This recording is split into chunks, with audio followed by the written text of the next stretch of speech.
दूर किसी जंगल में एक टूनी चिड़िया रहती थी।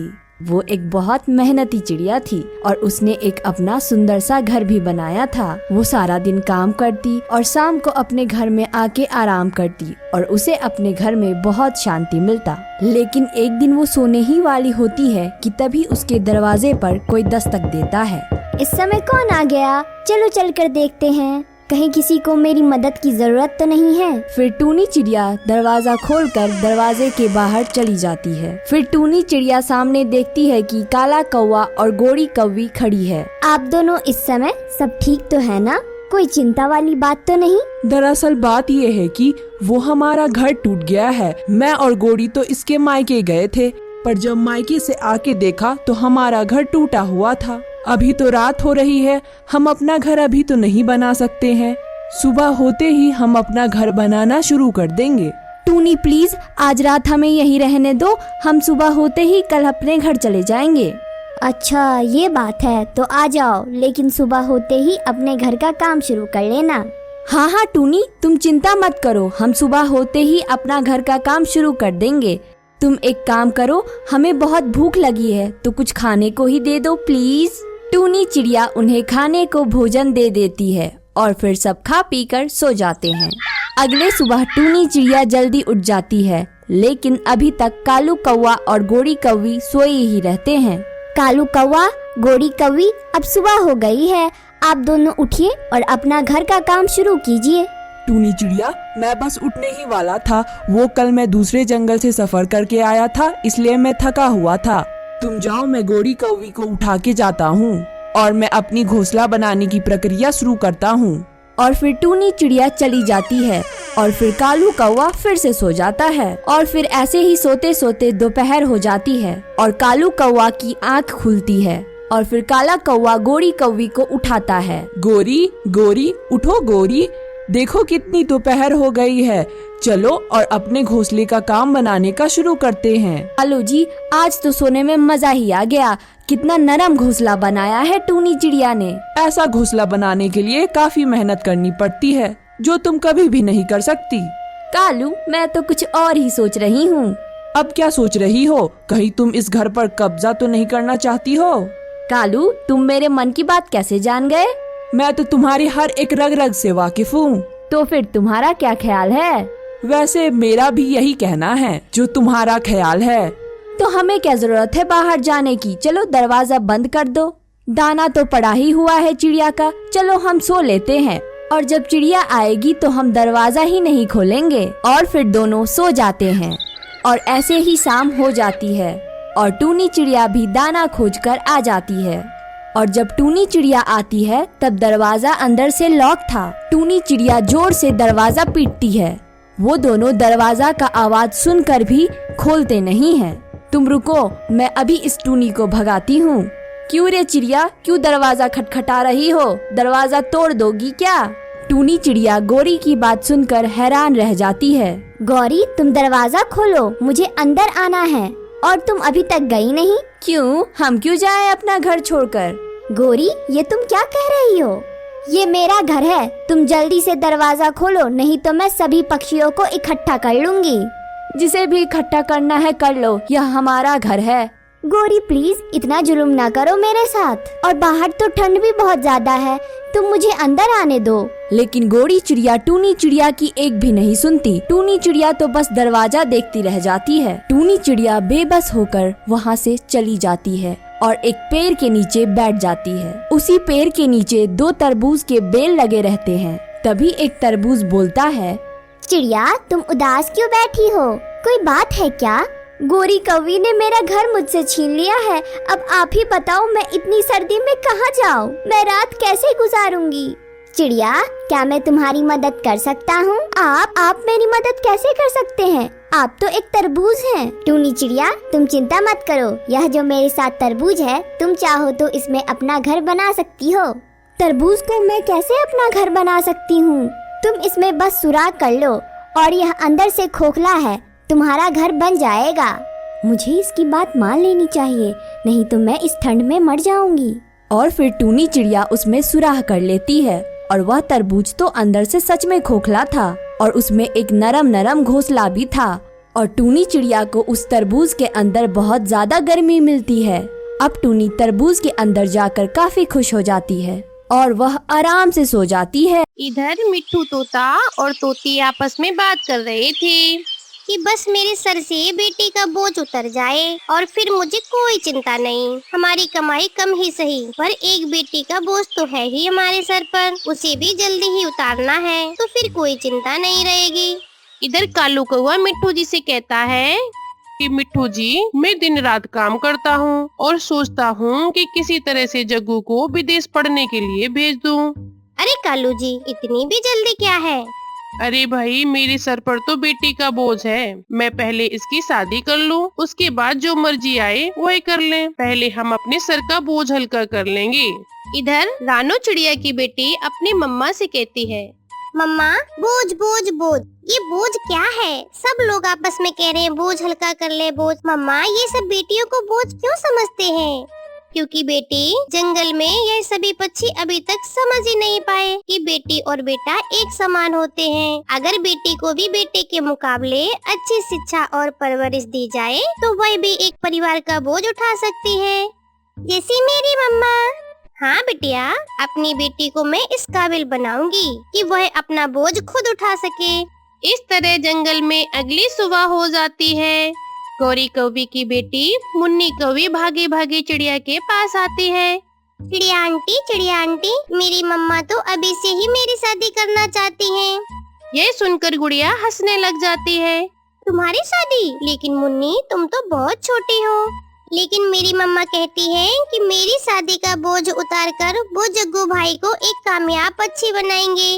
मुन्नी बिटिया, मैं अभी आपकी मम्मा से बात करूंगी। अरे आप तो अभी बहुत छोटी हो और इस उम्र में शादी का ख्याल गौरी के मन में आ भी कैसे सकता है। मैं अभी गौरी से बात करूंगी। और फिर चिड़िया गौरी की बेटी मुन्नी को साथ में लेकर गौरी के घर जाती है। अरे गौरी बहन, मैंने सुना है कि आप मुन्नी की शादी कर रही हो। अरे गौरी, मुन्नी अभी बहुत छोटी है और आपको इसकी शादी इतनी जल्दी क्यों करनी पड़ रही है? अरे अभी बहुत अच्छे कौवे का रिश्ता मिल रहा है, कल क्या मालूम कोई अच्छा कौवा मिले या न मिले। पर गौरी, अभी तुम इतनी कम उम्र में मुन्नी की शादी कर दोगी तो फिर वह अपने बच्चों को कैसे संभाल पाएगी और कैसे अपने परिवार को संभाल पाएगी? अभी यह बहुत छोटी है, अभी इसे सीखने दो। फिर कौवा कहता है, फिर तो चिड़िया तुम यहाँ से चली जाओ, यह हमारे घर का मसला है। हम तुमसे बेहतर जानते हैं कि हमें हमारी बच्ची के लिए क्या करना है और उसके लिए क्या सही है और क्या गलत है। फिर कौवी कहती है, हाँ गौरी, मेरी भी शादी तो कच्ची उम्र में हुई थी, मैं भी तो बहुत छोटी थी। फिर चिड़िया कहती है, इसीलिए तो गौरी तुम्हारे पहले 3 अंडे खराब हो चुके थे, क्योंकि तुम्हें यह जानकारी ही नहीं थी कि अंडों को कैसे रखा जाता है और कैसे उनकी परवरिश की जाती है। बस बस, बहुत हो गया चिड़िया, चुप कर जाओ और तुम यहाँ से चली जाओ। और फिर चिड़िया वहाँ से चली जाती है। गौरी कौवी भी अपनी बेटी मुन्नी कौवी की शादी करवा देती है। मम्मा, गौरी आंटी ने बहुत जल्दी कर दी मुन्नी की शादी। गुड़िया बेटा, मैं भी उसी के बारे में ही सोच रही हूँ कि वह कैसे अपना घर-बार संभाल पाएगी। वैसे गुड़िया बेटा, कल आपको तोता टीचर के पास जाना है और सीखना है कि लकड़ियों का घर कैसे बनता है। मम्मा, वह तो मैं आज ही सीख लिया था। ठीक है, तब कल बुलबुल के पास जाना और उससे भी सीखना कि अपने अंडों की रक्षा कैसे करते हैं। इधर मुन्नी की सास अपने बहू से कहती है, ये तुम्हारा मायका नहीं है बहू, ससुराल है तुम्हारी ससुराल। ससुराल में सुबह जल्दी उठकर हम सभी के लिए भोजन ढूंढ कर लाना तुम्हारा ही काम है। और बेटा, तुमने बहू को यहाँ के सारे कायदे और कानून नियम सिखाए नहीं क्या? हाँ हाँ मम्मा, मैं मुन्नी को सब कुछ बता दिया कि रात को सोते वक्त मेरी माँ की टांगे तुम्हें ही दबानी होगी। और हाँ, मेरी माँ के लिए भोजन भी इसी को ढूंढ कर लाना होगा। बहू, सुन रही हो ना? मैं सुन रही हूँ माँ, पर मैं पूरी कोशिश करूँगी यह सब करने के लिए। फिर अगली सुबह मुन्नी भोजन की तलाश में निकल जाती है, लेकिन मुन्नी अभी बहुत छोटी थी, इसलिए वह बच्चों वाली हरकत करती है। कभी वह तितलियों को देखने लगती है और वहीं रुक जाती है, तो कहीं झरने के पास बैठ जाती है। घर को फिर शाम हो जाती है, फिर वह घर को वापस आती है, तो पहले ही दिन उसकी सास उससे झगड़ने लगती है। अरे अगर इतनी ही छोटी थी तो फिर क्यों की शादी? हम तुम्हें यहाँ खेलने कूदने के लिए थोड़े लाए हैं। कान खोल कर सुन लो, अपने आप को सुधार लो, नहीं तो मैं अपने बेटे की दूसरी शादी कर दूंगी। मैंने क्या किया माँ जी? आप क्यों मुझे बुरा भला कह रही हो? एक तरफ जहाँ मुन्नी अपने घर में सास की डांट फटकार सुन रही थी, तो वहीं दूसरी तरफ चिड़िया अपनी बेटी को सब कुछ सिखा पढ़ा रही थी। गुड़िया ने भी घोंसला बनाना सीख लिया था और भोजन ढूंढना भी सीख लिया था और बुलबुल से अंडों की रक्षा करना भी सीख लिया था। अचानक एक दिन मुन्नी के पेट में दर्द होता है। तभी मुन्नी की सास अपने साथ मुन्नी को डॉक्टर बुलबुल के क्लिनिक पर लेकर जाती है। तभी डॉक्टर बुलबुल मुन्नी का चेकअप करती है और मुन्नी की सास से कहती है, बधाई हो बहन, तुम दादी बनने वाली हो। तुम्हारी बहू जल्दी ही अंडा देने वाली है। यह सुनकर मुन्नी की सास बहुत खुश होती है। लेकिन एक समस्या है, तुम्हारी बहू अभी छोटी है, इसकी उम्र भी बहुत कम है और यह कमजोर भी है, इसलिए तुम्हें इसका ध्यान रखना होगा। अरे डॉक्टर बहन, यह शक्ल से ही ऐसी है, ये घर में हम सभी से बहुत ज्यादा खाती है। सासू माँ, मुझे बहुत डर लग रहा है। तुम ना ज्यादा मुंह मत चलाओ और जल्दी चलो, हमारे साथ अपने घर चलते हैं। फिर मुन्नी के साथ साथ उसकी सास अपने घर वापस लौट आती है। इधर दूसरी तरफ गुड़िया भी जवान हो चुकी थी। उसकी मम्मा भी उसके लिए एक अच्छा चिराग ढूंढकर उसकी शादी धूमधाम से कर देती है।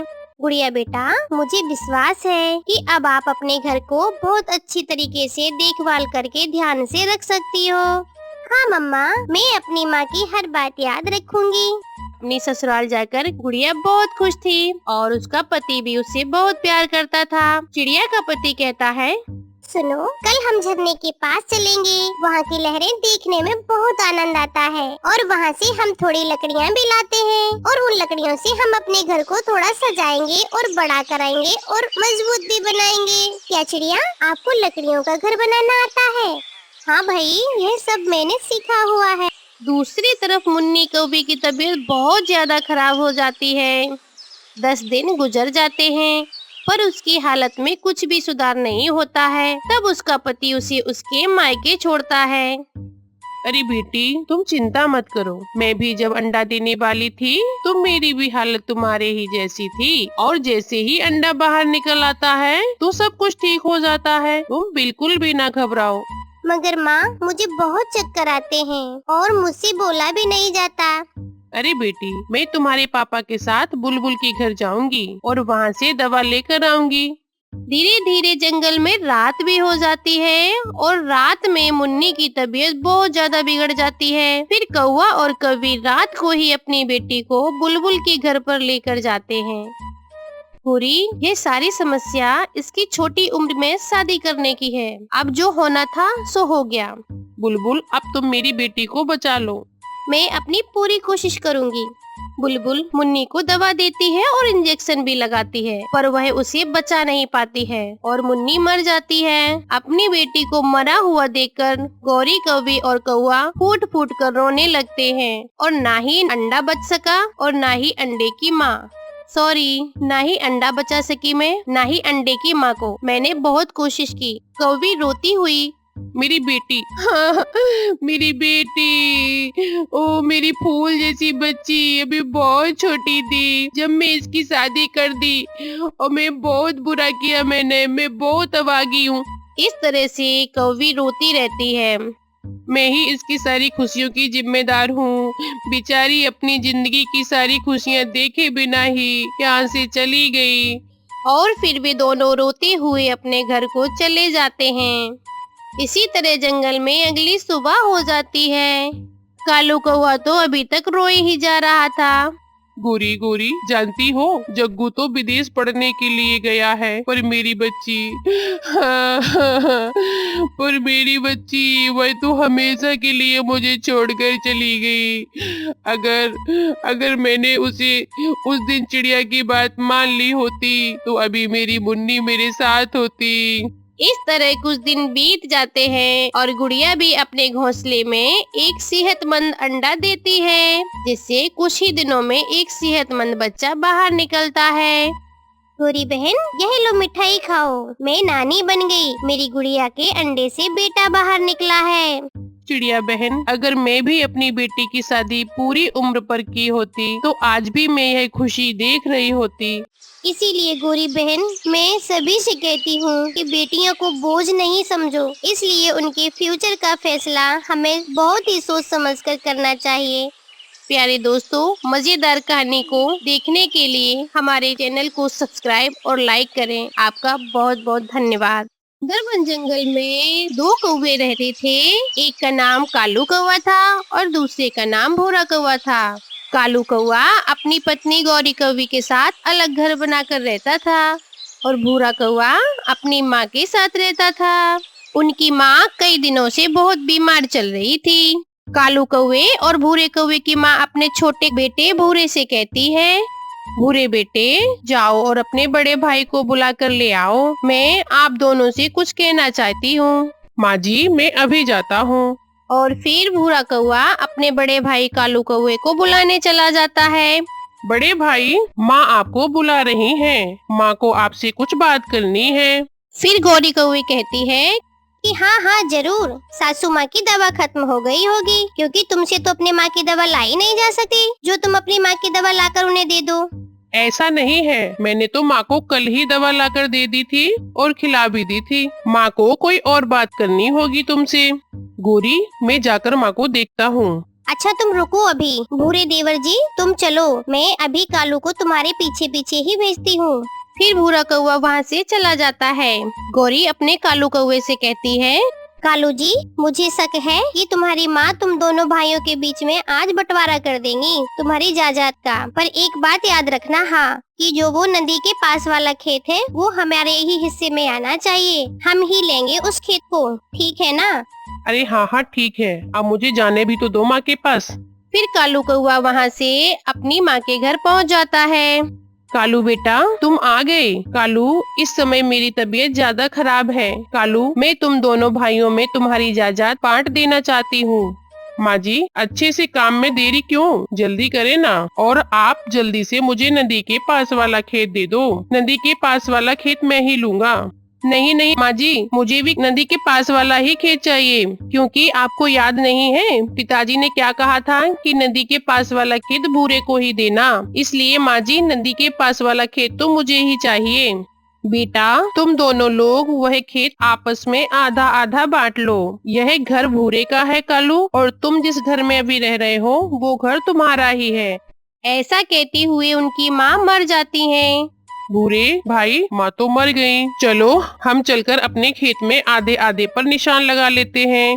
फिर कालू कौवा और भूरा कौवा अपने खेत में जाकर उसे बांटने लगते हैं। ऐसे ही कुछ दिन गुजर जाते हैं। गोरी कौवी अपने पति कालू कौवे से कहती है, कालू जी, तुम जाकर अपने भूरे से पूछो कि वह अपने खेत में क्या लगाने वाला है। वह जो भी लगाएगा हम लोग भी वही फसल उगा लेंगे। गोरी, मैं भूरे से पूछा था कल, वह अपने खेत में प्याज की फसल उगाने वाला है। अरे वाह, तो कल फिर हम भी अपने खेत में ही प्याज की ही फसल उगाएंगे। फिर दूसरे दिन गोरी कौवी और कालू कौवा अपने खेत में प्याज की फसल उगाने के लिए काम करना शुरू कर देते हैं। फिर इस तरह से कालू कौवा और भूरा कौवा अपने खेत में मेहनत से काम करते रहते हैं। दिन गुजरते गए, फिर कालू और भूरे की प्याज की फसल तैयार हो जाती है। भूरा कौवा अपने फसल से प्याज की एक बोरी निकालकर बाजार में बेचने के लिए ले जाता है। उसके बाद गोरी और कालू भी एक बोरी प्याज लेकर बाजार पहुंच जाते हैं। प्याज ले लो, प्याज 50 रुपए किलो प्याज ले लो, बड़े बड़े प्याज ले लो, अच्छे अच्छे ताजे ताजे प्याज ले लो, 50 रुपए किलो। इसी तरह से कालू कौवा और भूरी कौवी अपना प्याज का रेट 50 रुपए में आवाज लगाते हैं। और फिर भूरा कौवा भी अपना प्याज बेचने लगता है। प्याज ले लो, प्याज 40 रुपए किलो प्याज ले लो। कालू का छोटा भाई 40 रुपए किलो प्याज दे रहा था, इसीलिए थोड़ी ही देर में भूरे के सारे प्याज बिक जाते हैं और उसे अच्छा मुनाफा होता है। कालू, इस भूरे का तो कुछ करना ही होगा। इसके तो प्याज बिक गए और हम सुबह से मक्खियाँ मार रहे हैं। गोरी, मैं सोच रहा था हमने क्या करना है। तुम यह प्याज की बोरी मेरे सर पर रख दो और हम घर चलते हैं। फिर गोरी और कालू कौवा अपने प्याज लेकर घर चले जाते हैं। रात हो जाती है। कालू जी, क्या सोचा है तुमने? गोरी, हम ऐसा करते हैं कि छोटे भाई भूरे के प्याज और अपने खेत के सारे प्याज ही रात में निकाल लेते हैं और सुबह सुबह होते ही हम लोग बहुत अच्छा सा नाटक करेंगे, जैसे कि प्याज कोई ले गया हो चोरी करके। ऐसा ही सोचा है मैंने। कालू जी, हाँ हाँ, जब प्याज महंगे होंगे तब हम दुगनी कीमत में सारा प्याज बेच देंगे और फिर हमें अच्छा खासा मुनाफा होगा। फिर वह पति पत्नी बोरी लेकर खेत में जाते हैं। गोरी, तुम भूरे के खेत से प्याज निकालो और मैं अपने खेत से प्याज निकालता हूँ। जल्दी करना कालू जी, कहीं भूरा हमें देख ना ले। फिर वह दोनों पति पत्नी ऐसा ही करते हैं। वह सारे प्याज निकाल कर अपने घर ले जाते हैं और फिर एक कमरे में जाकर छुपा कर रख देते हैं। सुबह हो जाती है। अरे मैं तो लुट गया। मैं तो लुट गया। मेरे खेत से किसी ने प्याज निकाल लिए हैं। मेरी मेहनत की फसल कोई चोरी कर कर ले गया है। शोर सुनकर गोरी और कालू भी वहाँ आ जाते हैं। देवर जी, हम भी लुट गए। कोई हमारे खेत से भी प्याज निकाल कर ले गया। बहुत बुरा हुआ, मेरा भी बहुत नुकसान हो गया। हम दोनों भाइयों को। गोरी जी और कालू जी अच्छे से नाटक करते हैं। कौवे का छोटा भाई फिर से मेहनत करता है और फिर से वह अपने खेत में मटर बो देता है। कुछ ही दिनों में भूरे के खेत से मटर के पौधे उगते हैं। कालू जी, एक बार जाकर देखो कि मार्केट में प्याज के दाम क्या चल रहे हैं। अगर अच्छे दाम होंगे तो हम दोनों अपने प्याज बेच देंगे। कालू फिर उसके बाद मार्केट चला जाता है प्याज का रेट पता करने के लिए। वह तोते की दुकान पर जाता है और पूछता है कि तोते भाई, प्याज क्या रेट चल रहा है? मैं प्याज लेने आया हूँ और प्याज इस समय किस दाम में चल रहा है, बताओ जरा।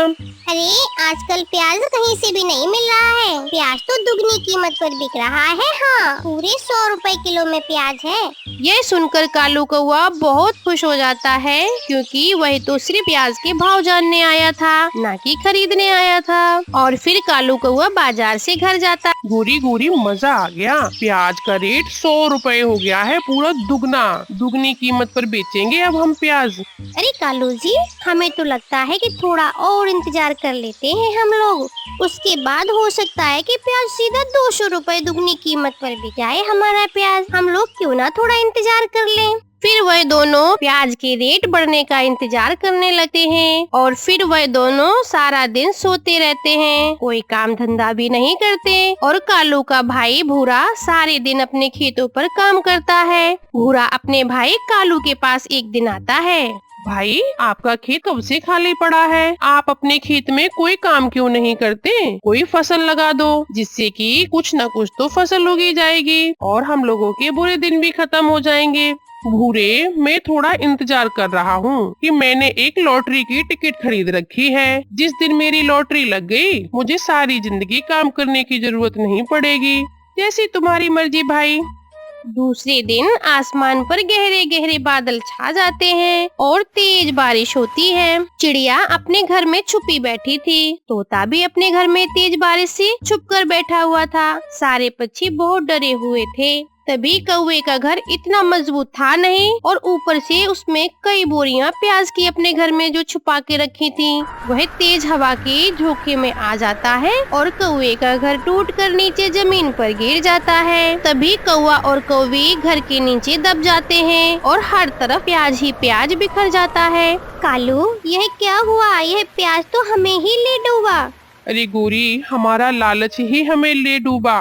बारिश रुक जाती है। फिर सभी पक्षी आकर वहाँ इकट्ठे हो जाते हैं और फिर कौवा और कौवी को घर से बाहर निकालते हैं। इस बात को सुनकर कौवे का छोटा भाई भूरा भी वहाँ आ जाता है और फिर वो देखता है कि चारों तरफ प्याज ही प्याज बिखरा पड़ा है। अरे बड़े भाई, ये प्याज कहाँ से आया? आपके घर में तो प्याज चोरी हो चुका था, फिर ये प्याज आपके घर पे कहाँ से आया? फिर सभी पक्षी आपस में ये सब सुनकर हंसने लगते हैं और भूरे से कहते हैं, चोर यार कोई और नहीं था, ये तेरा भाई कालू ही तो था। हाँ देवर जी प्लीज हमें माफ कर दो, हमारे लालच की सजा हमें मिल गई है। ऐसे कौवे और कौवी को सजा मिल जाती है। प्यारे दोस्तों, आप इस कहानी को लाइक करना बिल्कुल भी ना भूलें। आपका बहुत बहुत धन्यवाद।